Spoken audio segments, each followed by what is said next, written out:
Good evening and welcome to Credit Talk. My name is Todd Stern. I am your host for the next half hour. What an exciting show that we have. I got so many emails that people have been bombarding us with. Our phone lines always get full. So if you want to be on the show and ask any questions, call in right now at 312-738-1060. Boy, it's a beautiful day in the city of Chicago. The weather is really, really nice. And first, I want to explain my cool Lost Soul shirt. So one of the people that came to the help center, and we pointed them in such a right direction, he actually makes these T-shirts, and he gave me this shirt, and I thought it was so cool. I told him that I would wear it tonight. So a shout out to Scott Cogan for making me this shirt. It's awesome. I love it, and I really appreciate it. It's only one of a kind, so you can't buy them. Sorry. Okay, so let's go talk about. There's so many things to talk about. The big problem with Equifax. Everybody's seen that on the news. We're going to get to that in a minute. We've had a lot of questions at the Help Center, again, regarding credit repair. You know, where's the best place to get it done? As I mentioned in the past, credit repair is an awesome, awesome tool. We love it. Go on Google. If you live in Chicago, Google those terms, credit repair Chicago. You're going to find companies out there, just like a restaurant. Read the reviews, find out what they charge, go from there. That's my suggestion. Make sure that they're fully licensed, contracts in full compliance. And also one thing about credit repair is that no upfront fees are allowed. So if somebody tells you, oh, give me $600 for 1 year, they're not in compliance. It's got to be a month-to-month fee. So whatever it is, if it's $79 a month or $100 a month, it's month to month, and you should be able to cancel at any time.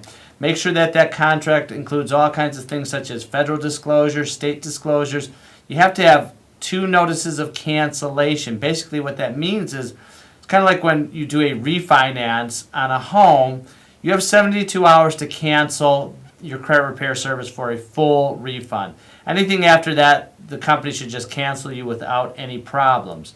So those are the things to look at. We've talked to several companies in the area. Some are good, some are but just like anything else, you just got to do your research. Check them out, go to their office, whatever it might be. So, okay, let's talk about a couple things here. Credit 101. Let's start with what is a credit report? Excellent question. It's a detailed report of an individual's credit history prepared by a credit bureau and used by a lender to determine a loan applicant's credit worthiness. And you say, well, what's on the credit report? Personal data, summary of the credit history, just kind of in a nutshell, detailed account information, how you make your payments, what your balance is. Those are the information that will be on the report. Inquiries. Every time you apply for something, there's going to be an inquiry. Basically, it's going to say what bank it is, what car dealership. Whoever pulls your credit, that's going to show up on there. And then number 5, details of negative information. Well, you say, what is negative information? We get a lot of calls at the Help Center asking us that all the time. What is negative information?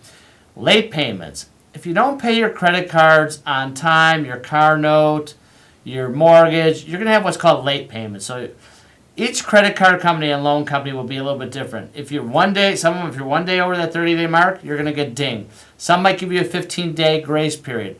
So we can't actually tell you what the grace period is for your individual card or loan. You have to talk to the credit company. But number one thing, somebody called us today at the Help Center. And by the way, the phone number for the Help Center is the one behind us. The one in front here, 312-738-1060, is the in-studio number where you can give us a call. But they basically said that they were making the payment. The payment was due on the 25th, and they were making it at 4 o'clock on the 24th. But some of these companies take 48 hours or so to process the payment, and they kept getting late payments. They said, well, you cannot make your payment basically less than 24 hours in advance of the due date. So that person now is going to start making their payments. I said, make it at least minimum 5 days in advance. And what I've suggested before, if you have the money, get these things set up on automatic debit. And have the creditor, if you have a loan, a car loan, have them pull from your checking account or savings account, whatever it might be. As long as there's money in that account, you can never be late.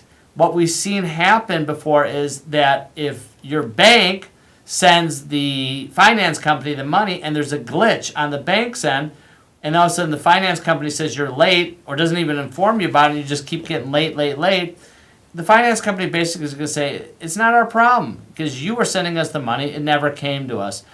Even though the intentions were good, but your bank had an issue, and that's the problem. So again, when the finance company pulls from your bank, as long as you can prove that there was money in there, and this has happened, we've helped people at the Help Center with this. We basically show these finance companies that the last statement showing that, hey, on May 15th, this guy had $4,000 in his checking account and your car payment is only $350. There was no attempt on you pulling the money. So if that does happen, you have a way out and avoid that late payment. But usually we don't see problems when companies like that pull the money from the bank. Personally, I have had car loans or leases in the past, and I've never had a problem. You know, it's crazy, and I tell people this all the time. So your ATM machines, I've been using them since Madison, Wisconsin, back in, I don't want to age myself here, but, in the let's say the mid-'80s. I have never had a problem with a cash station machine. I've always gotten the proper amount of cash. The writing on the statements has been correct. When I make deposits, I've never had a problem. So it's amazing how many, people, transactions go through, and I've never had one single glitch. Okay, so let's go to our first caller. Hello, caller.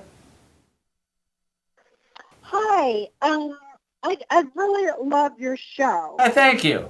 Think you have been so helpful. There's so many things that I did not realize about credit scores and your credit report and how a lot of things affect it. I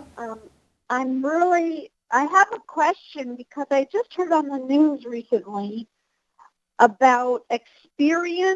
I think they're a credit reporting agency, and that they were hacked. Well, no, it wasn't Experian. It was actually Equifax that got... Equifax. Right. Okay. So a lot of people get them confused. But yes, it was Equifax.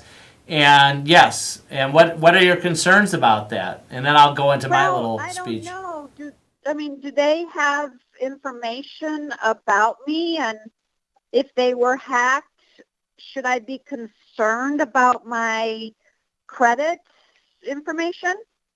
Well, yes. Number one, yes, Equifax did get hacked into. They actually knew about this way before they discussed it or turned it over to the public. And question, should you be concerned? Yes, you should be concerned. And you should even be concerned if none of the three credit bureaus, TransUnion, Experian, Equifax, say none of them got hacked. We always tell people at the Help Center that you should check your credit report minimum once a year to twice a year. And if you have some service, check it all the time. But here's the thing with the Equifax hack. And I was actually watching a White House press conference the other day, and one of the reporters was even talking about if there should be more government involvement on the security of these credit bureaus leaking out the information. Now, if you go on Equifax's website, they do have a button where you can click, and you basically put the last 6 numbers of your Social Security in there and your last name. Click the button saying you're not a robot, and it's basically going to tell you if you were possibly one of the files that could have been, hacked or not. So personally, I've done it on myself, and yes, I am a victim. I actually had somebody call the Help Center, and we tried it on them, and they were not. Now, here's the thing. What they're doing is basically saying, and I didn't go forward with it, they're basically giving you a credit monitoring. Woo-woo, big deal. It's not... That's like their punishment. They'll give you some free credit monitoring. But what happens if something happens? The problem is what my feeling is, and then also, by the way, be sure to catch next Tuesday's show. I'm going to give him a little plug. Attorney Larry Smith is going to be on. Boy, he's going to really open up this can of worms too. He's been talking to me all day about this thing. If there's monitoring being done, it means the damage has already been done. They're just telling you that that somebody's been using your information? Well, I haven't seen the product, and basically it's just going to let you know. Maybe it will alert you if new accounts are open or if somebody applies, pulls a credit report, it might do that. But at the end of the day, it's not going to stop a crook from getting credit. We see a lot of people that call us at the help center that are just victimized, and we work with them and we get it straightened out, but sometimes it can be a real nightmare. But my feeling is, and this is totally up, this is just my opinion, that the problem is that if you opt into this so-called credit monitoring where you can get it anywhere else, there's so many different systems, all the bank cards, you see it on TV. You don't even have to be a card member of some of these systems, banks, to get the credit monitoring. But if you opt into the Equifax one, you're waiving all your legal rights with them. So personally, I'm going to roll the dice because I really don't think anything is going to happen because we don't know where this information really ended up and how much information they got. Yes, could it be a disaster? Of course it could be. But just remember one thing, that if you are hacked with the credit card and it's somebody else's, opens up a Visa card in your name, you're not responsible for those charges. So that's the good thing about that. We definitely like that. The next thing is, yes, could it be a little bit of a problem with your credit report? Yes, but with some simple letter writing or phone calls, that should be able to be resolved. Now, another thing that Larry Smith will talk to you about next week is that now if you opt into this, you are going to also give up your rights for a potential lawsuit as well. So I can't go after Equifax if I opt into their service. So I'm personally going to monitor my credit myself, and I'm not going to opt in. So I really... Who is your guest going to be next week? Larry Smith, the attorney. He's been on our show before. He's actually going to host the show because I will not be available. So he is certified and trained, and we're really, really looking forward to that show. But I really appreciate your call. Our lines are full here. I got another call going. Thank you so much for calling. Okay. Let's go to our next call. Hello, caller. Hi, Todd. How are you? Good, and you? I'm doing well, thank you. I was calling also on this Equifax. I saw on TV tonight. I haven't checked. I couldn't find that spot where you said that you were able to find out if you were a victim or not. But the news is saying there's going to be lawsuits. Are they liable? Also, they said, yeah, the credit monitoring is good, for a year. But they said our information, now that it's been leaked, is good for our lifetime, not just a year. Exactly. So we really don't know what the long-term effect of this will be. You can't guess because who knows who's got this information. Let's all keep our fingers crossed that it might just be some guy living in his mother's basement, but I think it's a little bit more sophisticated than that. That is just, just a notch on the belt saying that, hey, I was able to penetrate the wall and I got in. That's, sometimes what happens with these hackers, and it goes no further than that. We don't know. I haven't heard of anybody, or nobody's called our help center yet saying that somebody got a hold of their stuff through Equifax and they've gone to town. Now, again, this has been an issue for a little bit. I think it's, they released that information, but this has been going on because we know at the help center that even with Equifax's consumer website, it was down for several weeks and we could not figure it out. And talking to some of my colleagues in California, it came back on. And then when this news was released, we kind of put one and one together that, wow, there was the issue, that there was something going on with this hack and they were down. So they were definitely down before. Again, I don't know if you heard my last call, and we were discussing about if you should opt in. I'm not opting in, and again, it's totally up to you. That's just my opinion because, like you said, if there's lawsuits and there's a problem, I want to. There's attorneys that just specialize in this, and again, next week's host Larry Smith will explain how to handle that stuff. I think you're going to have a lot more leverage with an attorney fighting for you if they muck up versus you trying to, you opting in and they're basically saying, well, you opted in, you waived all your rights. So that's my opinion. So really, we don't know exactly what's going to happen yet. So we have to stay tuned and see where it's going. Have you? So what you got to do is just Google Equifax, and that's all I did. And I just went on, the problem is these companies have so many different websites, but Google Equifax, hacked into or something. It's going to pull you to the site, and basically it's going to say check here. And as I mentioned before, you're going to put the last 6 numbers of your social security number in and your last name. You click on there, I'm not a robot, and then it will tell you if you are breached or not. So that's what I would just suggest. Again, I was, and I did it for somebody that called the help center, and she was not. So we don't really know yet. So have you done that yet, sir? No, I will do it now that you've directed me. And how often do you check your credit report? Well, my 3 credit cards offer me monitoring service, so every time I pay my bill monthly, I do check it. Bingo. There you go. So why do you want to opt into their system that's basically the same thing, that's some sort of monitoring service, and give up your rights? Again, if they muck up, it's a pain in the neck. And you might have to pay somebody to do this type of work for you, a good credit repair company that handles fraud and hacks stuff like this. You might have to pay them, so you might as well get a lawyer involved, and there's some special lawyers, especially in Chicago, that handle only this type of work. And heck, go after them. If they're that, dumb to let the gate down, then, that's what happens. Are they truly legally liable?